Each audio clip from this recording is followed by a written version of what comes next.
Welcome. I'm Kinetic Symphony. I hunt down and report on mysterious and weird, true stories, from glitches to the paranormal. Case file number 563, written by Anonymous. I faceplanted into snow that didn't exist. I'm used to weird things happening in my life, so when this happened, I just thought of it as one of those things. But looking back on it, it's actually really odd. This was about 1 month ago. My brother was moving colleges because he didn't like the one he was at, so we had to get all of his crap into our car and drive to the other college about 3 hours away. On our way to the other college, we stopped at a rest stop. It was snowing outside, with snow piling up on the ground and the building itself, and even on the steps leading up to the rest stop. There were only about 6 steps, but they were really long ones. Each step had enough room to walk a little on, you know what I mean? But they were kind of hard to see because of the amount of snow on them, and the hill was parallel to the steps. Only thing signaling there were even worse stairs there was a railing. Long story short, I missed a step, making me trip and fall flat on my face in the snow. I quickly got up, and there was no snow at all, anywhere. It wasn't even snowing anymore, and there was no snow that I faceplanted in, even though my face was still cold from it. All the snow on the hill, the building, the steps, snow falling from the sky, was gone. Because I was in front of my family, leading the way to the rest stop, they all saw me fall and rushed to see if I was okay, and I was. But I was really freaked out because of all the snow disappearing. I didn't mention it though, and tried not to dwell on it, because I didn't want to freak myself out anymore. So was this a glitch in the Matrix? I couldn't have been dreaming because I asked my family if they remembered going to the rest stop, and they did. They even mentioned me tripping. I asked my brother earlier today if he remembered there being any snow, and he said no. This is crazy crap. Case notes, file number 563. So what immediately popped into my head is another example of quantum immortality. I think people would be surprised at how fragile the human body can be. Resilient, sure, in many ways, but delicate in so many others. You said snow was falling. You tripped and your face crashed into the snow. What likely happened? There was snowfall in your original universe. Your face landed hard on it, but the buildup of snow was insufficient to prevent your face from hitting the cement underneath the snow. Hard enough to injure your brain, killing you instantly, possibly rupturing a major blood vessel in your brain. I've heard of this happening when people fall long distances. Their bodies are all fine. Effectively, it's an ultra-damaging concussion. Then, as your body dies in that universe, your consciousness instantly shifts to a parallel one. Only difference you notice, at least immediately, is it's not snowing in this new one. The people we love don't know about quantum immortality. All they know is their loved one died. It certainly puts a damper on this immortality angle. Yes, we persist, but it's still absolutely brutal for all the loved ones we leave behind in that first universe. Case file number 564, written by Meiftie. The Stalker, not of this world. Hello, so I have a really weird neighbor. He gives me the creeps, although he isn't your stereotypical creep. Let me explain. His apartment is right in front of me. I can see everything going on because he never closes the blinds, or maybe he doesn't have them. He only comes to the apartment once or twice a week, always at night. Sometimes he brings different women with him. His house is completely empty from furniture, like no sofa, chairs, fridge, TV, nothing. Empty.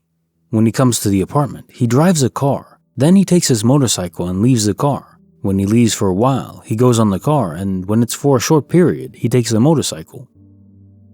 The creepiest part is what he does when he is home. He sits on a lonely chair and stares out of his kitchen window directly at my house for hours, lights on. Sometimes his lights are off. He just sits there, not moving, for up to 7 to 8 hours, not even playing on his phone. He only does this when he is alone. When he has women around, only one at a time, he goes to his bedroom and closes the blinds. So here's the glitch. In order to get to my 3rd floor apartment, I needed to walk past the parking lot, and I see him standing there, just standing, staring into the distance. I walk past him, go up the stairs, and when I look down, I see him there, standing like a statue. Then I look up and see him sitting in his kitchen, staring as usual at my apartment. I did a double take and he wasn't standing in the parking lot anymore. Let me make this clear. It took me 1 second to raise my head from seeing him down to seeing him upstairs. I have no idea how it happened. I walked past him. He was wearing the same clothes when I saw him upstairs. He had to run across the parking lot and up 2 flights of stairs, then bolt to his apartment directly in front of me. Our buildings mirror each other in less than a second. I don't know what happened, but he is still staring. Gives me the creeps. Bonus file written by Bigpengo. Dad's Comfort from Beyond. My dad died a few days after Christmas from a long, hard illness. I knew he wasn't doing well and convinced him to move near me and help take care of him the last year he was alive. I live very far from my other family for school, and he was living in a different region as well. There were definitely moments that I was overwhelmed and frustrated, and I was constantly worried about him. Plus, it was very difficult to see him becoming sicker. I stayed next to his bed the night I knew he was dying and provided morphine his nurse gave me every couple of hours so he was not in pain. I felt his last heartbeats. I've spent a lot of moments near his vase of ashes, crying the past couple months. Last night, I was alone and placed my hand on his ashes and told him I love him and missed him very much. I apologize if I ever caused stress for him, as I was sometimes overwhelmed in trying to handle school. I told him it had been a hard time for me to see him so sick, and again that I loved him so much. I placed his wedding ring on top of his vase. In the middle of the night, I had a dream I was just walking by myself on my college campus, not really going anywhere specific. Through a crowd of students, I saw him. He was standing still and waving to me. He didn't really look weak or sick. He was wheelchair bound by the end. He looked healthy and young, like he did when I was a child. I ran to him and hugged him. I looked at him in shock, and he asked if I was okay. I said, "Yes, Dad, you died. I'm so sorry. I never thought I'd see you again." He smiled and laughed and said, "I know. It's okay. I'm not sad about it. It's all okay." We then sat together on a nearby bench in the warm sun and talked and cuddled.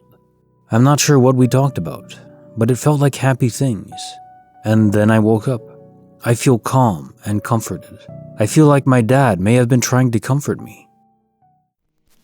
Bonus file written by Juicygargoyle.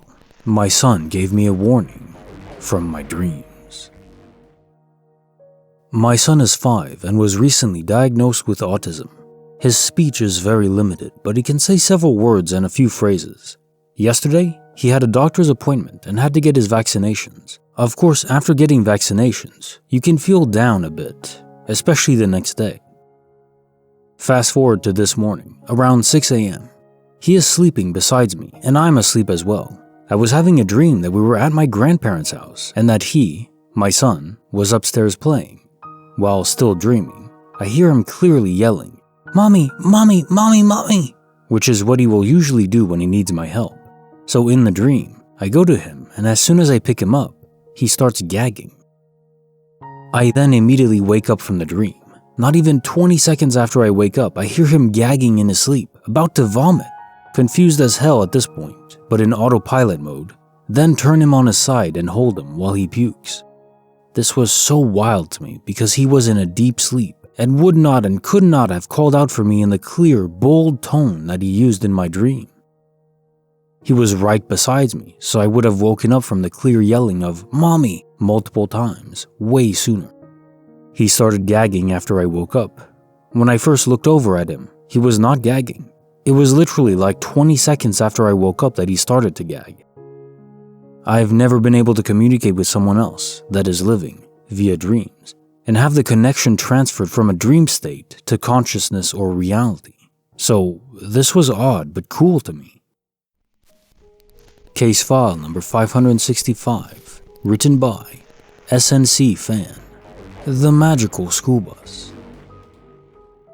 I've been thinking about this a lot since it happened 2 days ago, and I don't know what to think. I was driving to school on Friday. and I was on a narrow back road with lots of hills because my school is in the middle of nowhere and the back roads are my quickest way to get there. I saw a big yellow school bus driving down the road, as I often saw and dreaded seeing on this road because it was so narrow, and I could tell that the bus and I would be driving past each other right on a big hill that you can't see over once you are close to it.